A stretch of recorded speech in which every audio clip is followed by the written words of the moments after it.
গরম এসে যাওয়া মানেই সাথে সাথে আমের সময়টাও এসে গেছে। তো আমরা আমের তো অনেক কিছুই খেয়েছি। আজকে বানাবো আম দিয়ে দুর্দান্ত একটা রেসিপি, আমের রসভরি পিঠা। একদম নতুন পদ্ধতিতে, ভীষণ ভালো হয় খেতে, নরম তুলতুলে, মুখে দিলেই গলে যাবে।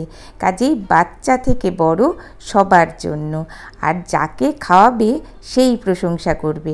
আর সবথেকে বড় কথা, ঘরের খুব সাধারণ জিনিস দিয়েই এটা তৈরি হয়ে যায়। তো চলো বানানো শুরু করা যাক। আমি অস্মিতা, সবাইকে ওয়েলকাম অস্মিতাস কড়াই। তো এর জন্য প্রথমেই একটা এরকম সসপ্যান নিয়ে নিলাম, তাতে অল্প একটু জল নিয়ে নিয়েছি যাতে দুধটা নিচে না লেগে যায়। এরপর আমি ফুল ক্রিম কাউ মিল্ক, যেটা প্যাকেটে পাওয়া যায়, সেটা নিয়ে নিয়েছি 1 লিটার। এটাকে খুব ভালো করে ফুটিয়ে একদম ঘন রাবড়ির মতো করে নিতে হবে। এবারে যখন ফুটতে দেব তখন যাতে দুধটা উতলে না পড়ে যায়, তার জন্য ওপর দিয়ে এরকম একটা কাঠের হোক বা যে কোনো মেটালের হলেও হবে, একটা জিনিস এরকম রেখে দিতে হবে। তাহলে আমরা দেখতে পাচ্ছি যখন এরকম দুধটা ফুটছে সেটা কিন্তু উতলে বাইরে পড়ছে না। তো এটা একটা দারুণ একটা টিপস দিয়ে দিলাম। তো এভাবে যখন দুধটা ফুটতে শুরু করবে, এরকম হাতা বা স্পুন দিয়ে খুব ভালো করে দুধের মধ্যে সরটাকে মিশিয়ে নেব। তাহলে দুধের মধ্যে যে ক্রিম ব্যাপারটা সেটা পুরোটাই এসে যাবে।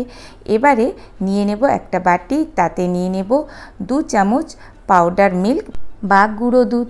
তো এখানে যে কোনো কোম্পানির গুঁড়ো দুধ নিলেই হবে। তো এটাকে এবারে একটু নিয়ে নেব কিছুটা পরিমাণ দুধ। তো আমি এখানে 3 চামচের মতো দুধ নিয়ে নিলাম। আর দুধটা একদম ঠান্ডা দুধ, খুব ভালো করে মিশিয়ে নিতে হবে যাতে কোনো লাম্প না থাকে। এবার এভাবে মেশানো হয়ে গেলে পরে আমরা যে দুধটাকে ফুটতে দিয়ে রেখেছিলাম না, সেই দুধের মধ্যে এবার আস্তে আস্তে করে এটাকে দিয়ে দেব। এটা দিলে কি হবে, দুধটা খুব তাড়াতাড়ি যেমন ঘন হয়ে যাবে আর টেস্টটাও অনেকটা বেড়ে যাবে। এভাবে একদম কম আঁচে দুধটাকে এবার ফুটতে রেখে দেব। এদিকে ততক্ষণে নিয়ে নেব আমের রসভরি পিঠে যখন, তাহলে আম তো লাগবেই। তো এখানে যে কোনো আম নিলেই হবে। তা এখানে আমি একটু মোটা পাল্পযুক্ত আম যেটা, সেটা নিয়ে নিয়েছি। এটাকে একটু কেটে নেব। তো আমি এখানে ছোট ছোট পিস করে এরকমভাবে কেটে নিলাম। নিয়ে এবার একটা মিক্সি জার নিয়ে নেব।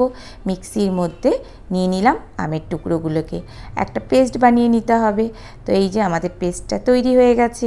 এবার এই আমের পিউরিটাকে আমরা নিয়ে নেব কোনো একটা বাটির মধ্যে। নিয়ে এবার দেখতেই পাচ্ছি খুব সুন্দরভাবে কিন্তু পেস্টটা তৈরি হয়েছে। আর এটাতে কোনো রকম আঁশ নেই, কাজেই আমটা কিন্তু এই রেসিপির জন্য একদম পারফেক্ট। তো আমি এখান থেকে 2 চামচ আমের পিউরি তুলে আলাদাভাবে রেখে দেব, পরে আমাদের এটা কাজে লাগবে। এবারে বাদবাকি যে পিউরিটা আছে তার মধ্যে নিয়ে নেব সুজি। এখানে 1/2 কাপ সুজি নিয়ে নিলাম। মোটা সুজি বা মিহি সুজি, যে কোনো সুজিই নেওয়া যেতে পারে। তো আমি এখানে মোটা সুজি নিয়ে নিয়েছি। খুব ভালো করে একসাথে এই পিউরির সাথে সুজিটাকে মিশিয়ে নেব। এবার মেশানো হয়ে গেলে পরে এটাকে ঢেকে 10 মিনিট এভাবেই ছেড়ে দেব। এদিকে দুধটাকে একটু দেখে নেব, যেটা আমরা ফুটতে দিয়েছিলাম। তো দুধটা অনেকটাই ঘন হয়ে গেছে। এই সময়তে দিয়ে নেব চিনি। তো এটা মিষ্টি যে যেরকম খাও সেই অনুসারে দিতে হবে। আমি এখানে চিনির পাউডার আমার কাছে করা ছিল, সেটাই এখানে দিয়ে নিলাম। এবারে একটু সুন্দর গন্ধের জন্য নিয়ে নিলাম কয়েকটা এলাচ। এটাকে ফাটিয়ে নিয়ে নিয়েছি। খুব বেশি এলাচের দেওয়ার দরকার নেই, 2 থেকে 3টেই এলাচ এখানে দিলে হয়ে যাবে। এবারে এভাবে কিছুক্ষণ ফুটিয়ে যখন এটা আরও একটু ঘন হয়ে যাবে, তখন আমরা ওভেনটাকে অফ করে দিয়ে এভাবেই এটাকে আপাতত রেখে দেব। এবারে আম আর সুজির মিশ্রণ যেটা রেখেছিলাম সেটাকে এবার নিয়ে এলাম। এটাকে এবার দেখে নেব। এটা এখন অনেকটাই কিন্তু ফুলে গেছে আর অনেকটাই ঘন হয়ে গেছে। তো এটা চামচ দিয়ে একটুখানি চেপে চেপে নেব, তাহলে এটা আরও স্মুথ হয়ে যাবে। এবারে যেহেতু এটা অনেকটাই শক্ত হয়ে গেছে, তো ঘন হয়ে গেছে, তার জন্য নিয়ে নিলাম 2 চামচ দুধ। দুধটা দিয়ে আবারও খুব ভালো করে একসাথে মিশিয়ে নিতে হবে। দুধের পরিমাণটা না, এটা যখন আমরা এটা বানাবো তখন এটা বুঝে নিয়ে নিতে হবে। এর কনসিস্টেন্সি অনুসারে দুধটা আমরা নিতে থাকবো। তো আমার মনে হচ্ছে যে দুধের পরিমাণটা একটু কম আছে, আর একটু লুজ এটাকে আমরা তৈরি করব, তার জন্য আরও 1 চামচ নিয়ে নিলাম দুধ। দিয়ে আবারও খুব ভালো করে এটাকে একসাথে মিশিয়ে মিশিয়ে নেব।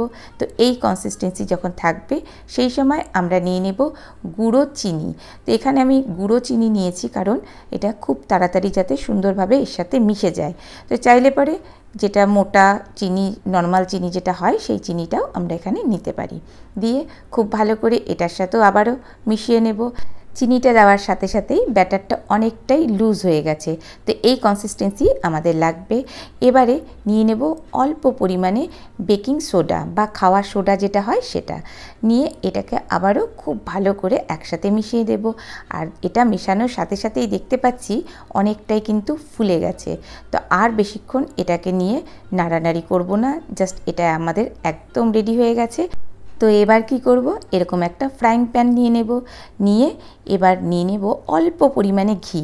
এখানে ঘি তেল খুব একটা বেশি কিছু লাগবে না, জাস্ট আমি ঘিয়ের হালকা একটু গন্ধ হওয়ার জন্য ঘিটা জাস্ট একটু ব্রাশ করে দিলাম।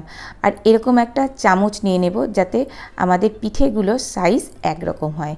তো এরকম ছোট ছোট করে, যেমন আমরা প্যানকেক বানাই না, ঠিক ওরকমই ছোট ছোট করে প্যানকেকের মতো বানিয়ে নেব।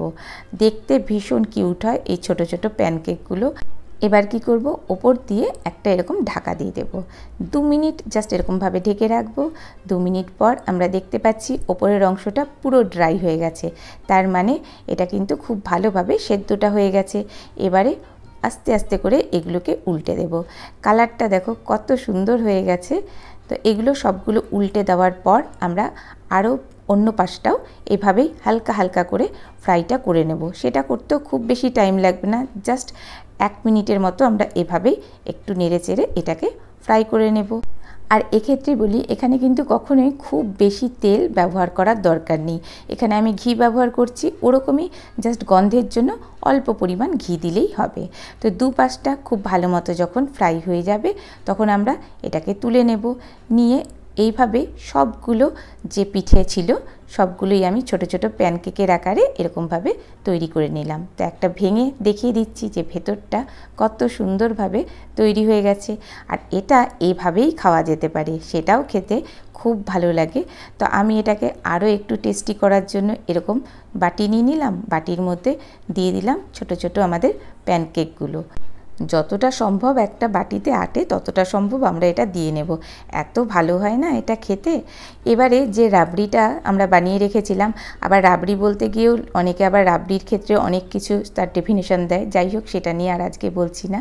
তো আমরা যে পাল্পটা তৈরি করে রেখেছিলাম আমের, সেই পাল্পটা যেটা আমরা সরিয়ে রেখেছিলাম সেটা এই সময় এর মধ্যে অ্যাড করে দেব। খুব ভালো করে আমের সাথে এই দুধটাকে মিশিয়ে নেব। তো এটা একদম এরকমভাবে মিশিয়ে নিতে হবে। এটা হালকা গরম আছে, আর আমাদের যে প্যানকেকগুলো বানিয়েছি সেগুলোও হালকা গরম আছে। এই অবস্থাতে আমরা ভরে ভরে এই রাবড়িটা আম দিয়ে যে তৈরি করলাম সেটা এর মধ্যে দিয়ে নেব। আর আরেকটা কথা বলি, রাবড়ি মানেই কিন্তু সেটা সরযুক্ত অনেকটা হবে তা না। রাবড়ি মানেই ঘন করে দুধটা জাল দেওয়া, সেটাই হচ্ছে রাবড়ি। তো এবারে দুটো বাটিতেই খুব ভালো করে এটাকে মিশিয়ে নিলাম।